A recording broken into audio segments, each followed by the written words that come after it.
ხელითა მამისათა და ძისათა და სულისა წმინდისათა. ამინ. ჩვენთან არის ღმერთი. დიდება და მადლობა ღმერთს დღევანდელი წირვისათვის. შეგვეწიოს წმინდა მთავარ ანგელოზთა მიქაელისა და გაბრიელის მეოხება ღვთის წინაშე და იმ უხორცო სეციურ ძალთან მისი ხსენების დღეც არის დღევანდელ დღეს და დღეს ჩამოთვლილი იყო ის 9 დასი ანგელოზთან, რომელიც ემსახურებიან ღმერთს და ემსახურებიან ადამიანებს კიდე.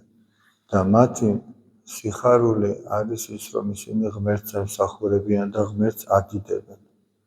და ადამიანის სიხარულიც ეს არის, რომ ღმერთს ემსახურება და ღმერთს ადიდებს, ღვთის მადიდებელი რომ არის და უფალი ეუბნება თავის მოციქულებს, როდესაც ისინი საქადაგებლად გაგზავნა და დაბრუნდნენ და მათ უხაროდათ, რომ აიო შენი სახელითო ეშმაკებიც კი გვემორჩილებიანო, უფალმა ხომ მიანიჭა თავის მოწაფეებს ძალმოსილება იმისა, რომ ეშმაკებიც განედევნათ, ადამიანებიც განეკურნათ და ესე იგი უხარიათ და უფალი ეუბნება, რომ ის კი არ გიხაროდეთო, რომ ეშმაკები გემორჩილებიანო, ის გიხაროდეთო, რომ თქვენი სახელები ჩაიწერათ ცათაშინაო. აი ეს გიხაროდეთო, ეს არის ყველაზე მთავარი. ამ წუთის სოფელში ღმერთი ჩვენი ხელით თუ გააკეთებს რამეს,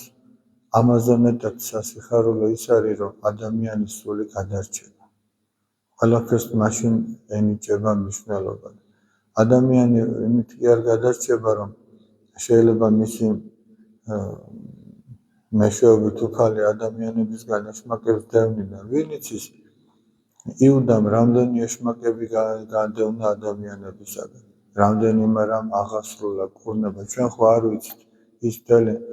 ამდენი ხნის განმავლობაში ხო უფალმა რომ გაგზავნა, რამდენი რამ მოიმოქმედეს მოწაფეებმა, ეს ყველაფერი ხომ არ არის ესე დაწერილი და მაგრამ საბოლოო ჯამში იუდა ვერ გადარჩა. კეთილგონიერი ავაზაკის ხელით კიდევ რამდენი ადამიანი დასახიჩვდებოდა, რამდენი რამ წაერთმეოდა, რამდენი სიბოროტე გაკეთდებოდა მისი ხელით, მაგრამ ეს კეთილგონიერი ავაზაკი სინანულით გადარჩა. და უფალიც როდესაც საქადაგებლად გამოდის, პირველი ამას ამბობს, რომ შეინანეთ რამე თუ მოახლოებულია სასუფეველი ცადა. ჩვენი გადარჩენის გზა არის არა ის, რომ ამას თუ იმას გავაკეთებთ, რამხელაც არ უნდა გააკეთო და რამდენიც არ უნდა გააკეთო. არამედ გადარჩენის გზა არის ის, რომ ადამიანი ნანობდეს იმას, რითიც ვერ უერთგულა უფლის რჯულს და უფალს ვერ უერთგულა. აი ამას ნანობდეს. და ეს უხაროდეს, რომ აი ამ სინანულით და ღვთის მოწყალებით გადარჩება და მისი სახელი ჩაიწერება ცათაშინა, როგორც მოციქულებს ეუბნება. ეს არის ყველაზე დიდი ბედნიერება და თუმცა ეგ იმას არ ნიშნავს, რომ ადამიანს რაც შეუძლია ის არ აკეთოს. ადამიანმა უნდა აკეთოს ის, რაც ღვთისგან დაევალა. მაგრამ არ არსებობს, როგორც წმინდა წერილი ამბობს, ერთი ადამიანიც კი ვინც არ შესწოდა. ერთი დღეც რომ იცოცხლოს კაცმაო, მაინც შესწოდავს. არ არსებობს უცოდველი ადამიანი. ამიტომაც რადგან უცოდველი არ არის, უსინანულოც არ უნდა იყოს. სინანულიც მართავს თითოეულ ადამიანს და ეს არის სწორედ ადამიანის გადამრჩენელი და მაცხოვნებელი. ახლა ხო არის ხოლმე შემთხვევა, რომ რაღაცა სამძიმო საქმე აქვს ადამიანს გასაკეთებელი და რაღაცა თითქოს ეძნელება არჩევანის წინაშე დგას, მაინც გადაწყვეტს, რომ საღვთოდ გააკეთოს, როგორც უფალი ამბობს, რომ პირველად თუ სასუფეველი და მისი სიმართლე ეძებეთო და ყველაფერი მოგეცემათო და გადაწყვეტ, შეიძლება უჭი შინაგანად ბრძოლა მიმდინარეობს, გააკეთოს თუ არა, მაგრამ მაინც გააკეთებს და დღის ბოლოს შეიძლება თაღლილი, მაგრამ ვალმოხდილი იძინებს და შვებას განიცდის. ამის გამო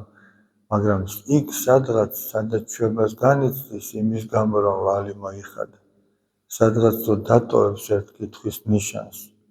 რომ იქნებ რამე ისე ვერ გავაკეთე როგორც უფალს ეს მოსწონდა აი ზუსტად ეგ კითხვის ნიშანი იქნება მაცხოვნებელი აი ეგ შეკითხვა რომ იქნებ ყველაფერი ვერ კი არ ჩაუთვალო შენს თავს რომ კი სინდისი შენ გახარებ სიხარულს განიჭებს რომ ასე თუ ისე ვალი მოიხადე მაგრამ სადღაც ეს კითხვის ნიშანი უნდა დარჩეს რომ მე კი გახარებული ვარ ახლა ამ საქმით მაგრამ რა ვიცი აბა უფალს ესეთი მოეწონა და ზუსტად აი ეგ ერთგვარი შეიძლება აი თავდაჯერებულობა კარგია მაგრამ აი ამ შემთხვევაში რომ შენ არ დააჯერებ შენს თავს რომ ყველაფერი კარგად იყო და ღმერთს მიანდო მან შეაფასოს და შენ ნანობ იმის გამო თუ რამე შეიძლებოდა ჩვენგან შეუცნობლად შეცდომა მოხდარიყო აი ეგ არის უკვე კარგი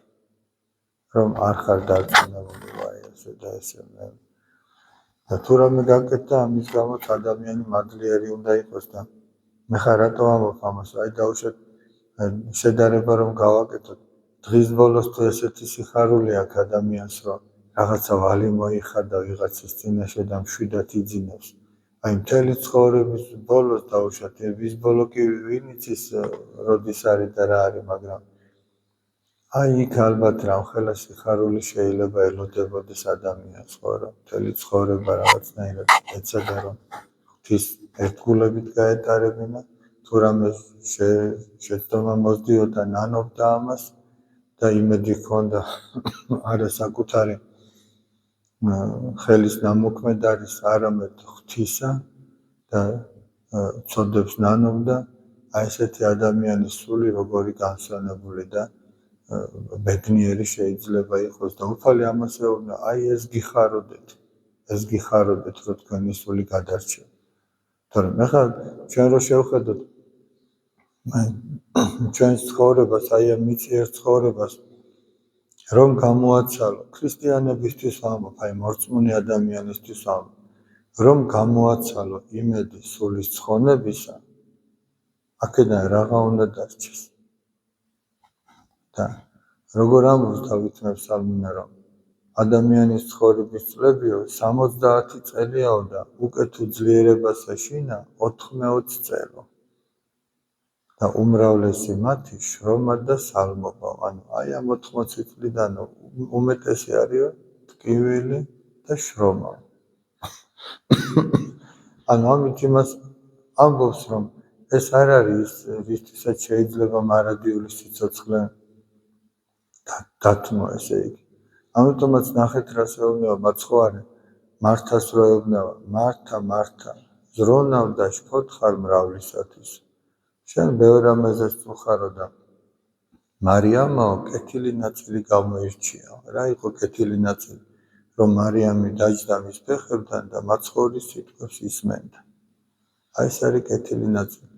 რომელი არასადა მიეღოს მისგან თუ ადამიანი ცდილობს რომ ღვთის სიტყვა შეიმეცნოს და ამ სიტყვის მიხედვით მოაწყოს თავისი ცხოვრება ის არის სწორედ ვინც იმ კეთილ ნაწილს გამოირჩევს მარტო მოისმინოს კი არა როგორც მოციქული პავლე ამბობს არა მსმენელნი განმართლდებიან რჯულისა არამედ აღმასრულებელი შეიძლება ბევრი რამე იცოდე კაცმა მაგრამ არ აკეთებდა და ვინც ეცადა რომ თავისი ცხოვრება ღვთის სიტყვისამებრ მოეწყო და სინანულიც ქონოდა იმის გამო რაც ვერ შეასრულა ეს არის გადარჩენის გზა